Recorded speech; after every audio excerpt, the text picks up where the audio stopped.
Because I'm just going to say, hi, I'm Ashley, and I have designed this yoga sequence to help with insomnia or sleeplessness or just when you need a time to relax. We're going to start with our legs well actually we're going to start right here, cross-legged position, and you can go ahead and close your eyes because we focus on the breath to start with our practice every time. And the reason we do this is to, number one, to let go of everything outside of the room to create a energetic space to start our yoga practice, but it also is to remind us of how we need to breathe during yoga. So we do want to try to breathe through the nose exclusively. We do want to try to keep the breath flowing in and out deeply, and we want to try not to hold the breath at all.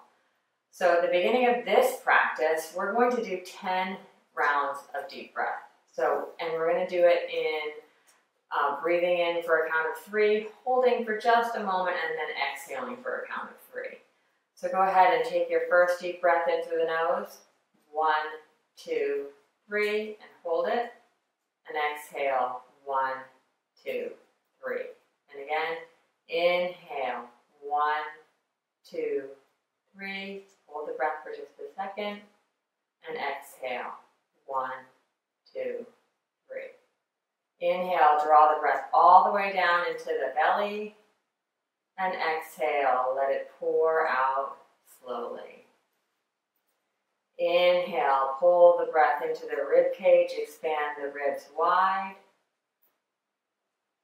Exhale, release the breath and let the ribs draw towards each other. Inhale, 1, 2, 3, hold, exhale, 1, 2, 3. We're about halfway there. Inhale, 3, exhale.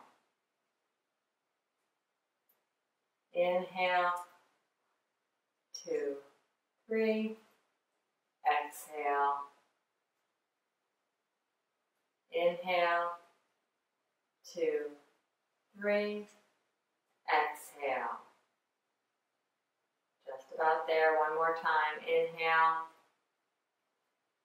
3, hold it, and exhale.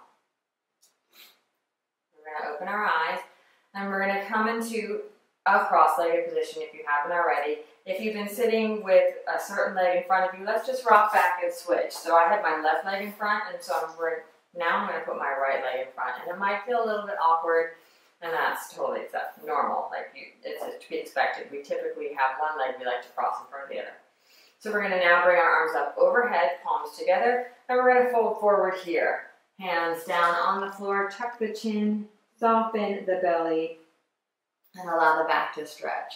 If you aren't able to touch the floor really far in front of you, that's okay. We will just bring our hands down onto the floor wherever we can and just drop the chin slightly to relax the shoulders.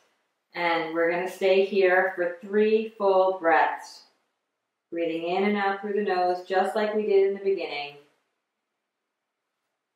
In our yoga practice, our minds are very, very busy all the time. Not in just yoga practice, but always. And so here in our practice, we're really going to focus on the breath, and we're going to try not to let the mind wander. Let's come all the way back up to a seated position. If the mind has those wandering thoughts, you can just gently tell the mind, okay, thank you, and then let it go. You don't have to let yourself travel down that path of whatever that thought might be. So we're going to come into our hands and knees position now. So we want to make sure that the hands are underneath the shoulders, the knees are underneath the hips, and we're going to work our backs with cat-cow. Starting in cat, we'll round the spine, tuck the chin deeply into the chest, and really arch that back. And then on inhale, we're going to roll the tailbone up away from the back of the knees. Press the shoulders down away from the ears. Arch the spine down towards the floor and lift the chin. Exhale, round that back. I like to think of finding space between my shoulder blades here. Inhale, come into your cow. I like to pull my shoulder blades towards each other. Exhale, round that back, pull the belly button up and in, really squeeze that belly. Inhale, we're rolling into your cow. We want to really elongate the front part of the body. One more time. Exhale around. And inhale, lengthen. Good. So from here, we're going to come into downward dog. So I'd like you to just walk your hands maybe 6 or 7 inches in front of where they were before. Before we go anywhere, we want to make sure our middle fingers are facing the front of the mat, and we're going to really press into the base of the thumb and the pointer fingers right here. That feeling of pressing into the thumb and the pointer fingers while also pressing into the pinky side of your hand, we want to try to keep our hands that way in our downward dog. So let's go ahead and tuck our chin so that we can look at our knees. Bend the knees and lift the feet off the floor, then bring only the toes back to the floor. Shift the weight into the toes and lift the hips high up into the sky, coming into downward dog. So we want to really try to be an upside down V shape here, tucking the shoulder blades down the back, kind of rolling the tailbone up away from the back of the heels, and lengthening the spine. We want to really allow our head to just hang here. You can kind of shake it no and nod it yes to relax and get some tension out of the neck. Downward dog, we're reaching our heels towards the mat. They may never get there, and that's okay. From here, we're going to come into our lizard by stepping our right foot forward. This is also low lunge, so we're just going to drop the left knee to the floor and point the left toe. We want our right knee directly over our right ankle. We can keep our fingertips on the floor, spider web. If you're having a hard time reaching the floor, you may have blocks, and you can place the blocks there. You can also come up a little bit higher and press the hands into the thighs. If you're feeling like you can really feel that floor under the back knee, you can fold up your mat and give yourself some extra cushion or have a blanket or something underneath your knees. We're only going to do these 2 low lunges, and 1 on each side, so you'll only need it for a moment. Wherever you are in your lunge, you're going to let your hip flexor really elongate and stretch, and just soften, letting the hips sink towards the floor. We're going to transition back into downward dog. So we'll bring the hands on either side of that right foot. We're going to step the right foot back into your downward dog. Lifting the hips high up into the sky, pressing the belly towards the thighs, lengthening the spine.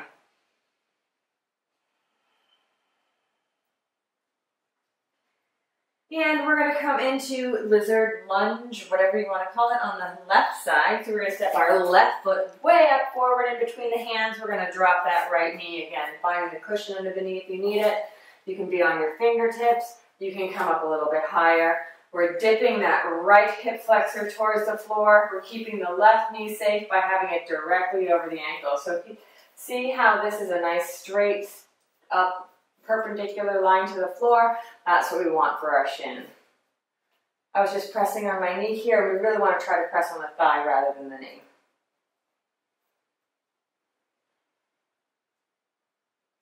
Moving back into downward dog, the hands frame the left foot, and you can shift back to hands and knees and then shift all the way back up into downward dog. From here, we're going to come into forward fold. So we're going to walk our feet to meet our hands. And we're going to bend our knees a lot here. So you're going to let the belly kind of try to rest on the thighs. Let the arms just hang. Let the head just hang. So you're going to find a lot of length in the back of the neck here. I'll stay here. And just allow yourself to really relax into this fold. We're going to keep our knees bent for now in this pose because we're really trying to find length in the hamstrings. We don't want to overstress. So pulling the belly button in, we're going to allow ourselves to roll up. We're going to imagine we're rolling up 1 vertebrae at a time, stacking each individual vertebrae up on top of the hips until we come to a standing position. We're going to come into triangle pose. So you can come to the center of your mat like I am and face the long side of the mat. And then we're going to step our feet wide apart. Okay, so here we are standing on our mat facing the long side of the mat. We're going to make sure that our feet are wide enough by bringing our arms out shoulder height. We want the feet pretty much right under the hands. So here, my feet are not under my hands. I can look down and I can see that. Here, my feet are. So I'm going to come into triangle pose with my right leg first by turning the right toes to face the front of the mat so that the side of my foot is parallel to the side of the mat. The left foot, I can kind of push my heel back a little bit so my foot doesn't have to be parallel. The side of my foot does not have to be parallel to the back of the mat. I do want to keep my hips facing the long side of the mat. And I'm going to bring my arms up shoulder height, scoop my belly in. So I always want to think of length. I always want length in the spine and the side waist. I'm going to reach over my right leg with my right hand and then float it down to rest somewhere on the right leg. Then I'm going to reach my left hand to the sky and I can look up if that feels good for my neck. But it didn't used to feel good for my neck. So if it doesn't for you, you can look to the side or you can look down. From here, I want to make sure that I have my shoulder, my left shoulder stacked over my right shoulder, stacked over my hips. So I could try practicing this pose against a wall, and I would have my heel, the side of my foot, my hip, the back of my head, and my shoulders all touching the wall. See if you can lengthen from hip to shoulder and from hip to shoulder. On your inhale, just come back up to standing and we're switching sides. So my right foot, my big toe is going to face the long side of the mat, and my left foot, my big toe is going to face the back of the mat so that the side of my foot is parallel to the side of the mat. My hip bones are still facing the long side of the mat. I'm going to work on length. So I'm going to stand taller. I'm going to reach my arms up shoulder height, and I'm going to stretch over my left leg, reaching my left hand down to touch it somewhere, and reaching my right hand up to the sky, and looking up possibly. This bottom hand, we want to rest it as lightly as possible on the leg, but if you do have to put some weight in it, that's okay. To get weight out of the bottom hand, you really engage your core. I'm continually breathing.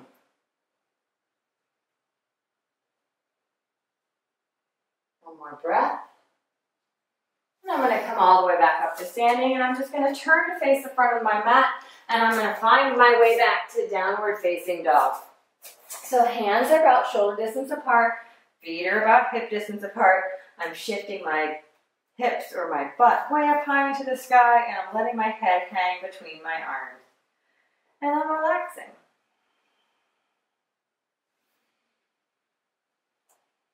From here, transitioning to child's pose. Knees down, toes touch. Open those knees wide apart so there's lots of room for you to fold forward. And then go ahead and fold over the legs and let the forehead come down to the mat. If in child's pose your forehead does not come down, you can always stack two fists on top of each other and rest the forehead there. You can get a yoga block also or some pillows. If it doesn't feel comfortable here to sit back, you can also put pillows here in between the butt and the heels. Sometimes we're not as flexible as we think we are, and we do need those props. It's totally acceptable. It's better to feel comfortable than to be straining.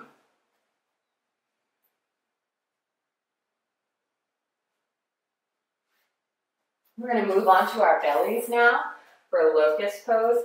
So however you get to your belly is fine. So, on our belly, we want our feet, the tops of the feet, where our shoelaces would be, resting on the floor. So, tops of the feet. We're going to lay our legs straight, and we're going to imagine that we're zipping our legs up together. We're going to go ahead and put our forehead on the mat so that we have a long back of the neck, and we're going to bring our hands alongside the body, palms up. Press the shoulders away from the ears for a moment. We're going to be lifting our head and shoulders and hands off the floor. We're going to leave our legs where they are. Before we do that, I want you to activate your belly. So see if you can try to pull your belly up off the mat. It's not actually going to lift off the mat, but you're having a nice active core. At the same time, you're going to press those hip bones and the pelvic bone, that triangle there, into the mat. That's really going to keep your back safe. On an inhale, head, shoulders, hands lift up. We keep looking down at the mat. Your back is working hard here. Keep the breath flowing. You may not be lifting that high, and that's okay. Keep the tops of the feet on the floor. One more breath. Maybe lift a tiny bit higher. Exhale, lower down. Turn your head to your favorite side. Close your eyes for a moment and rest there. You could just wiggle the hips to let go of tension. And we're going to turn our head back onto the mat. Press up into your child's pose once more to stretch out that back. You have an option here of having the hands alongside the body, just draping those arms there, or again, having the hands underneath the forehead. In child's pose here, I like to let my back body kind of melt over my front body, really sinking into the floor. And we're going to help ourselves come up into a seated position by pressing with our hands. And we're going to turn to face the long side of the mat. We're going to be doing a wide-legged forward fold. For me, my heels don't like the floor, so I'm going to scooch my butt off my mat and let my heels be on my mat. That feels more comfortable for me. Wide-legged forward fold. Your legs are out wide. It doesn't matter how far they are. It's up to you. Everybody is unique, and it's just, you should be comfortable. We're going to sit up nice and tall, fingertips on the floor in between the legs. Go ahead and flex the feet and look at your legs. You want the knees and the toes facing the sky. Sometimes they may roll out or roll in, so we really want to pay attention on knees and toes facing the sky. We're going to sit tall and walk our fingertips forward a little bit. Think here like you have your back as a broomstick, and broomsticks don't really bend, right? So we are hinging from the hips, kind of rolling that pelvis forward, rolling the tailbone up away from the floor, and the back is going to try to stay straight. So the hands can just slowly walk forward, and you can go however far forward feels comfortable for you while keeping your back straight. Now, if you start to feel it a lot in the back of the knees or the back of the thighs, that's your body's way of telling you you're there. You can also slightly bend the knees, which is, you don't want to lock out your knees, having a slight bend, or just back off. Remember, we really want to be able to breathe deeply in these poses. And then wherever you are, we're going to try to take 3 more breaths here.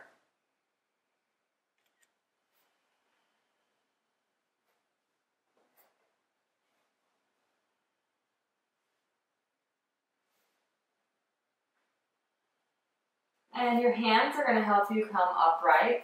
Your hands are going to help your legs unbend. Good. So let's plant our feet on the floor, bring our fingertips behind us, and drop one knee in and drop the other knee in, releasing some tension. This is called windshield wipers. We're going to do a single leg forward fold now. So you can scoot your way back onto your mat. We're going to stick our left leg out straight. We're going to grab hold of that right foot and place it way up on the inner thigh. So we're kind of making an L right here. Then we're going to turn the body towards the straight leg, trying to maintain the L. Just as in the wide-legged forward fold, we want knee and toe facing the sky. Just as in wide-legged forward fold, we're going to pretend our back is a broomstick, and we're going to walk ourselves over the straight leg, keeping the back straight.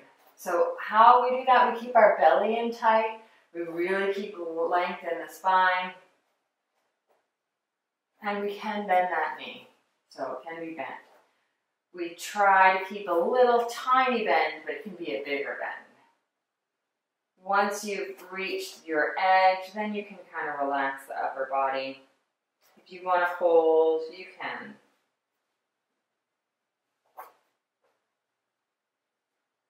And let's see if we can inhale, lengthen up away from the leg. Exhale, maybe sink a tiny bit deeper.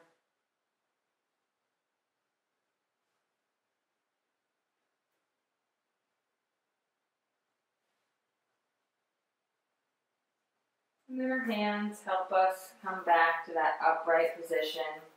We're going to switch sides. So bring the right knee up and into the chest. Bring the left knee up into the chest. Give them a hug for a moment. And then stretch the right leg out straight.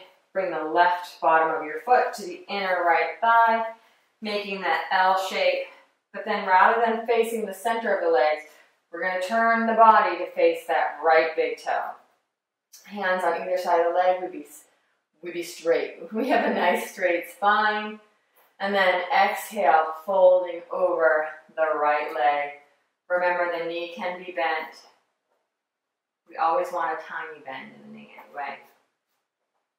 And then when you've reached your edge, you can roll the head and shoulders down a little bit, softening just the upper body. Trying to keep your butt on the mat.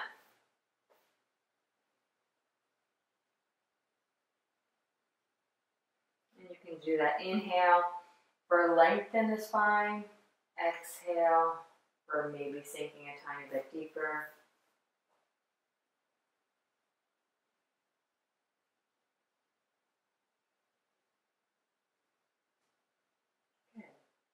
We're going to help ourselves become upright once more. This time we're going to do both legs out in front of us for our forward fold, seated forward fold. So both legs are out in front.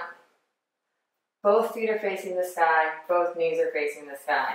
Let's start by just becoming very tall. So shoulders down, press the hands alongside the body. I'm trying to find as much space here as I can. Then I'm going to take my arms and reach them up to you and add to that. Then I'm going to exhale and I'm hinging at my hips and folding over my legs. Wherever my hands reach is where my hands reach. There's no judgment.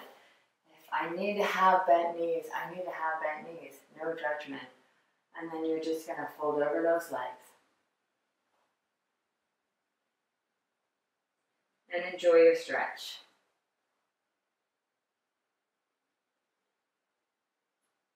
Notice where your body is feeling this.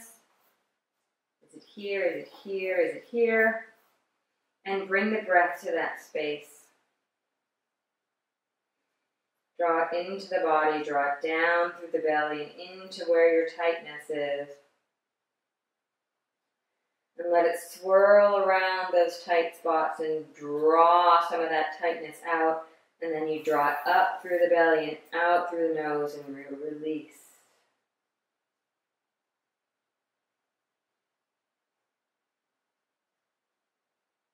And our hands are going to help bring us upright.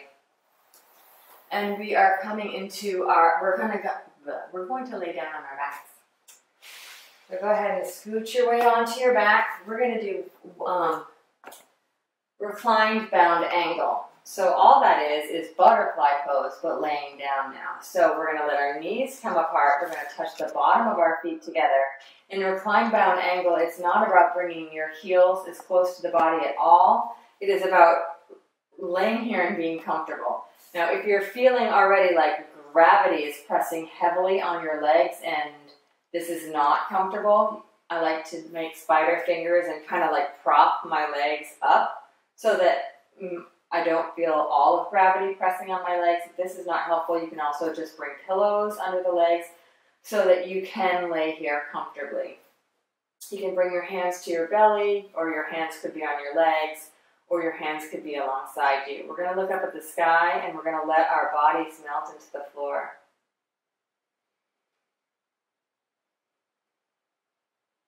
And again, you can draw that breath into the body. Let it swirl around in places.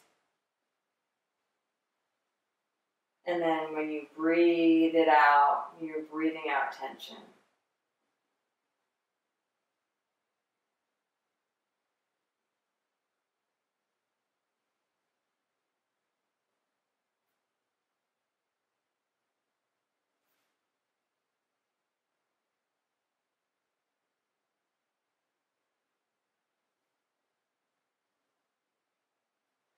So we're just about at the end of our practice. We have one more pose to do. We're going to do a twist. So go ahead and help your legs come together. And we're going to leave our legs right how they are. So knees are bent, and legs are together, and we're going to bring our arms out shoulder height. We're going to let both legs just come over to the right side first. Now, your legs are probably going to become separated, and that's perfectly normal. We're going to try to keep this left shoulder on the mat so we feel the twist from the rib cage downward. You can keep your gaze at the sky or you can look at your left hand. If you're feeling like you might want some more, you can take that right or the left leg and straighten it, the top leg straightened.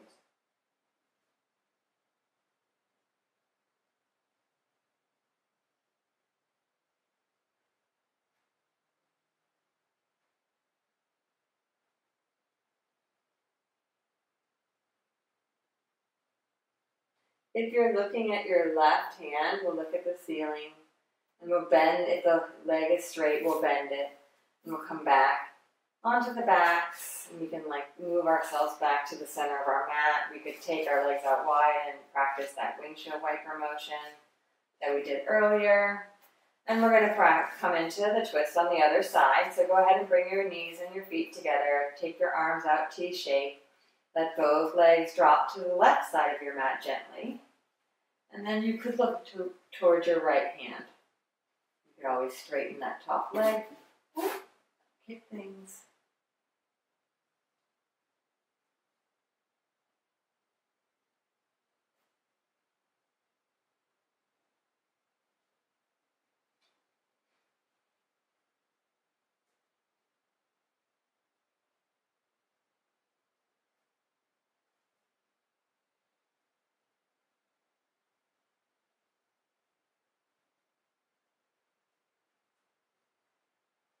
If you're looking to the side, you will look up, bend the leg, come back onto the back.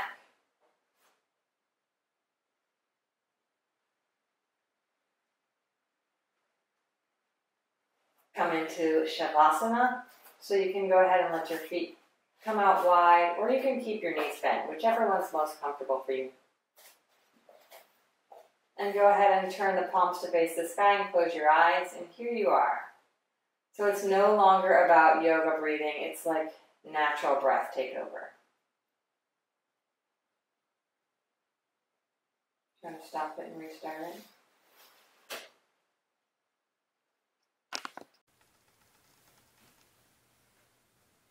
So we're letting the body's natural breath take over. We're sinking into the mat. We're letting ourselves relax. You can take as much time as you want here in Shavasana. I recommend at least 5 minutes after a yoga practice, up to 10, so you could stop this recording and get your phone out and put a timer on or put some music on and just lay and relax. Or you can stay with me for now. We're going to bring our breath all the way down into the belly and let it swirl around there. And then let it release. And then we're going to bring the breath all the way into the arms and down to the fingertips. And then when you release the breath, you're going to draw out any tension in the arms, the shoulders. And bring the breath into the chest, down the back. And when you breathe out, you breathe out tension there.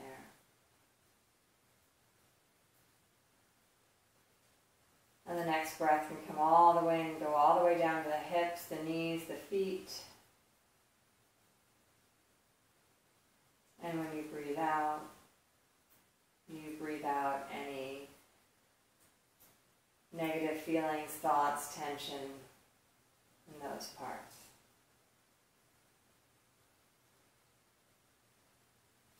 Now you have the opportunity to bring your breath where you need it to go, to wherever your body is telling you it needs to let go of unhappy thoughts, any tension, any pain. And the breath can swirl around in those places and draw that negativity out. And then you can see yourself breathing it out on the exhale.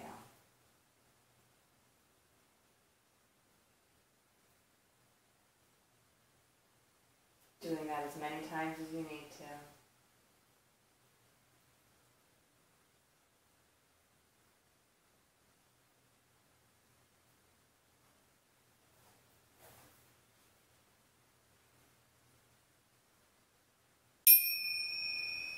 And the sound of the bell tells us that it's time to awaken. We'll keep our eyes closed and maybe just simply stretch. Stretch the arms overhead, stretch the legs long. You can stretch one side and then the other. And with the eyes still closed, roll onto your favorite side. And rest there.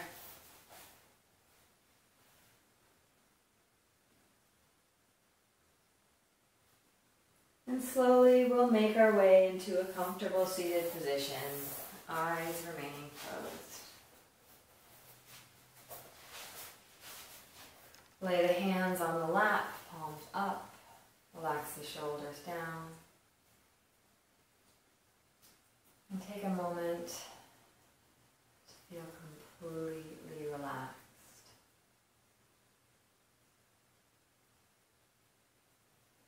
Feel that wonderful feeling of just almost feeling like jelly, like there's nothing that we need to hold on to.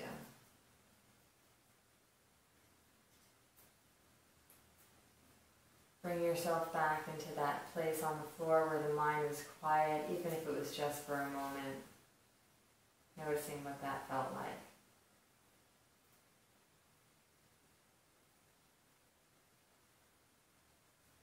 And then we'll bring our hands alongside us.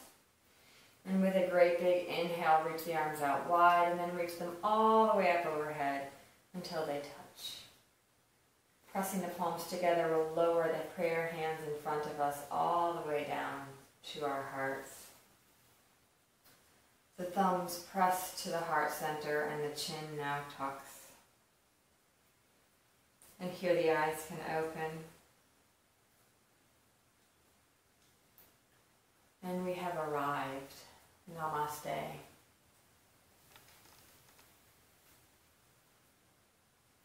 Thank you very much for taking this time out of your day or evening to practice with me. Hopefully this practice has left you in a lovely, relaxed state, and you can now keep that state with you until you are ready for bed.